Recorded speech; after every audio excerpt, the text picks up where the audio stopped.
خاتم النبیین کا مطلب کیا ہے؟ احمدی کہتے ہیں، احمدی نہ لکھا کریں، قادیانی لکھا کریں، اس کا مطلب تو نے خود سے گھاڑ لیا. تو کسی حد تک درست وہ کہتے ہیں نا، آپ نے غلط طریقے سے ان کو ہینڈل کیا نا. اس کے لیے آپ میری ویڈیو دیکھیں، قادیانیوں کو دعوت اصلاح.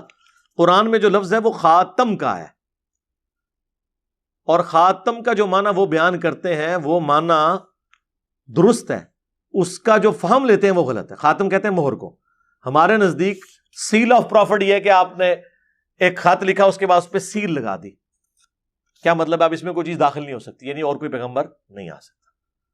وہ کہتے ہیں خاتم کا مطلب یہ ہے کہ رسول اللہ کے بعد بھی اگر کوئی امتی نبی آئے گا حضور کی مہر سے آئے گا. اب انہیں کہیں کہ یہ جو تم نے مانا لیا ہے، یہ اس کو سپورٹیو کون سی آیت اور حدیث ہے؟ آیتیں تو کوئی نہیں ہے، حدیثیں بھی ان کے خلاف ہیں. بخاری مسلم دونوں میں حدیث ہے کہ میری اور اگلے انبیاء کی مثال ایک عمارت کی سی ہے جس میں صرف ایک اینٹ لگنے کی جگہ باقی ہے.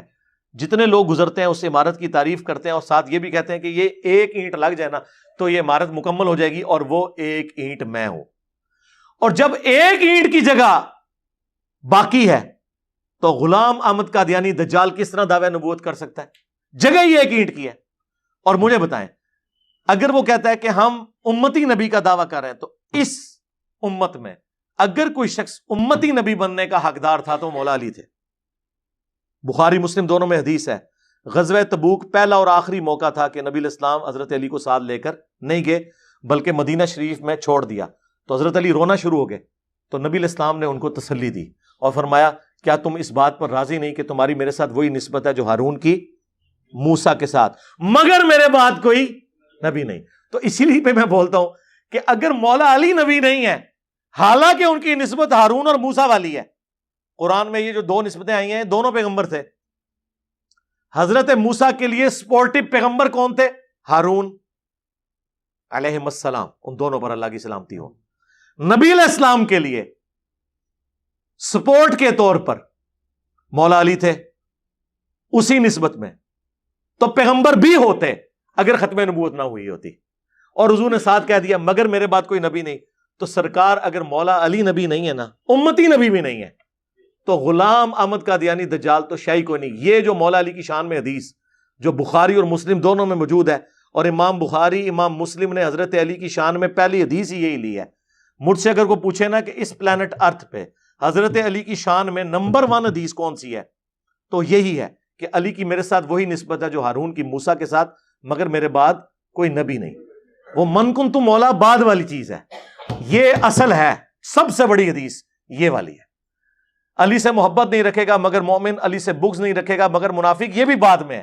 پہلے نمبر پہ اگر کوئی حدیث ہے نا تو یہی ہے کہ جس طرح ہارون اور موسیٰ تھے اس طرح میرے لیے مولا علی ہے مگر کوئی نبی نہیں. تو اگر مولا علی نبی نہیں ہے تو غلام القادیانی دجال کی تو حیثیت ہی کوئی نہیں ہے. آپ دیکھیں قرآن و سنت کے جو محکم دلائل ہیں وہ اتنے مضبوط ہیں، ان دلائل سے تمام گمراہ فرقوں کا رد ہو رہا ہوتا ہے. اس حدیث سے صرف ناسبیت کا رد نہیں ہو رہا، قادیانیت کا بھی رد ہو رہا ہے. اسی لیے آپ دیکھیں گے کہ ناسبی بھی منکرین حدیث ہوں گے اور قادیانی بھی منکرین حدیث ہوں گے. آپ یہ ساری حدیثیں ان کے اوپر پیش کریں نا، انکار کرنا شروع کر دیں گے. قرآن میں تو ان کے لیے ویسے ہی کوئی جڑ موجود نہیں ہے جو قرآن کا جس طریقے سے وہ، کیونکہ قرآن کا اسلوب بالکل واضح ہے کہ جب کبھی کوئی پیغمبر آتا ہے نا وہ بشارت دیتا ہے اپنے بعد آنے والے پیغمبر کے بارے میں. تو ان سے پوچھیں، قرآن میں تو ہمیشہ یہ ہے کہ اہل ایمان وہ ہیں جو کچھ ان کی طرف نازل ہوا وہ اس پر ایمان لاتے ہیں، اور جو ان سے پہلے نازل ہوا اس پر ایمان لاتے ہیں. بعد کا ذکر پورا قرآن خالی ہے اس سے. اور پھر وہ جو آیت ہے ما کان محمد ابا احد من رجالکم ولکن رسول اللہ وخاتم النبیین، یہ بالکل واضح ہے. محمد تم مردوں میں کسی کے باپ نہیں ہے بلکہ وہ تو خاتم النبیین ہیں، اللہ کے پیغمبر ہیں، اللہ کے رسول ہیں. یہ دونوں باتوں کو اللہ نے کیوں جوڑا ہے؟ اس لیے کہ نبی علیہ السلام کی نسل میں کوئی، اب آپ کی جو حقیقت بیگوٹن سن جو ہے نا آپ کا، وہ کوئی مرد کے لیول تک نہیں پہنچے گا، بچپن میں ہی فوت ہو جائے گا. کیونکہ یہ پھر تقاضا تھا کہ اگر ابراہیم کا بیٹا پیغمبر ہے نا تو نبی الاسلام کا اپنا بیٹا بھی پیغمبر بنتا. تو اللہ نے کیا فرمایا؟ محمد تم مردوں میں سے کسی کے باپ نہیں، ان کا کوئی بچہ بھی مرد نہیں بنے گا. کیوں؟ ولاکن رسول اللہ و خاتم النبیین، چونکہ وہ رسول اور خاتم النبیین ہے، اس کا تقاضا یہ ہے۔ اور یہ جو میں تشریح کر رہا ہوں نا، یہ بخاری میں موجود ہے۔ عبداللہ ابن ابی اوفا سے پوچھا گیا آپ نے رسول اللہ کے بیٹے ابراہیم کو دیکھا تھا؟ انہوں نے کہا ہاں میں نے دیکھا تھا، وہ حضرت ماریہ قبطیہ سے پیدا ہوئے، بچپن ہی میں فوت ہو گئے، اگر وہ زندہ رہتے تو پیغمبر ہوتے۔ وہ قادیانی کہتے ہیں دیکھیں اس سے پتہ چل گیا کہ نبوت جاری ہے۔ ہم کہتے ہیں آگے بھی پڑھو، آگے لکھا ہے عبداللہ ابن ابی اوفا کہتے ہیں چونکہ رسول اللہ آخری نبی ہیں اس وجہ سے وہ بچپن ہی میں فوت ہو گئے، یعنی حضور کے بچوں کا بچپن میں فوت ہو جانا اس بات کی دلیل ہے کہ حضور کے بعد اب کسی نے پیغمبر نہیں آنا،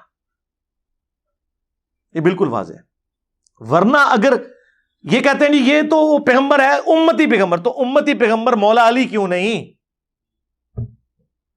کتنی بڑی پھکی ہے۔ اگر امتی نبی بھی ماننا ہے تو پھر وہاں سے شروع کرو نا جہاں بڑے لوگ اویلیبل ہیں۔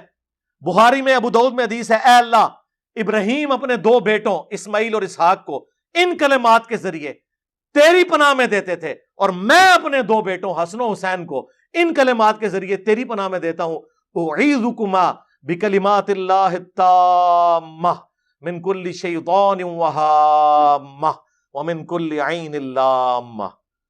نبی علیہ السلام کیا فرما رہے ہیں؟ یہ حدیث بخاری میں بھی ہے، ابو داؤد میں بھی، کہ ابراہیم کے دو بیٹے اسماعیل اور اسحاق، اور میرے دو بیٹے کون؟ حسن اور حسین۔ کیا نسبت ہے؟ حسن و حسین اگر امتی نبی نہیں تو غلام احمد قادیانی دجال کہاں سے آ گیا؟ کتنی کمزور گراؤنڈ کے اوپر یہ قادیانی فرقہ کھڑا ہوا ہے۔ فرقہ میں اس پوائنٹ آف ویو سے کہہ رہا ہوں کہ یہ سنیوں سے نکلا ہے، اور اس سے بھی بڑھ کر ہمارے حنفی دیوبندی اور حنفی بریلوی بھائیوں میں سے نکلا ہوا ہے۔ ہاں، کیونکہ قادیانی بغیر رفع الیدین کے نماز پڑھتے ہیں۔ یہاں پہ کوئی بھی کتاب و سنت کے منہج پہ آئے نا تو کہتا ہے تو ان قریب قادیانی ہو جائے گا۔ ہاں، جڑا بخاری مسلم رفع الیدین پڑھ کے رفع الیدین شروع کرے وہ قادیانی ہو جائے گا، تو جڑا شروع تو قادیانی والے طریقے سے نماز پڑھ رہا ہے وہ قادیانی نہیں ہوئے گا۔ جی قادیانیوں کے جائیں عبادت گاہ میں حنفیوں کی طرح نماز پڑھتے ہیں۔ We follow generally Imam Abu Hanifa's fatwa were very largely accepted by the Ummah, and unless we find reasons to disagree with him, we would generally follow the Fiqh Hanafiya. Investigate personally, directly. The overbearing principle should be that you follow Hazrat Imam Abu Hanifa. This is the entire attitude of Jamaat Ahmadiyya. یار یہ کتنی بڑی بات تھی۔ اہل حدیث پچھلے 100 سال میں یہ بات نہیں حنفیوں کو بتا سکے کہ وہ ہمیشہ اہل حدیث کی گالی کھاتے تھے کہ تو ان وہابیوں ہے نا ان قادیانی ہو جائیں گا۔ اہل حدیث اپنی عوام کو یہ نہیں بتا سکے کہ حنفیوں کی طرح نماز پڑھتے ہیں قادیانی۔ انہوں نے اگے دین دا کے کام کرنا سی۔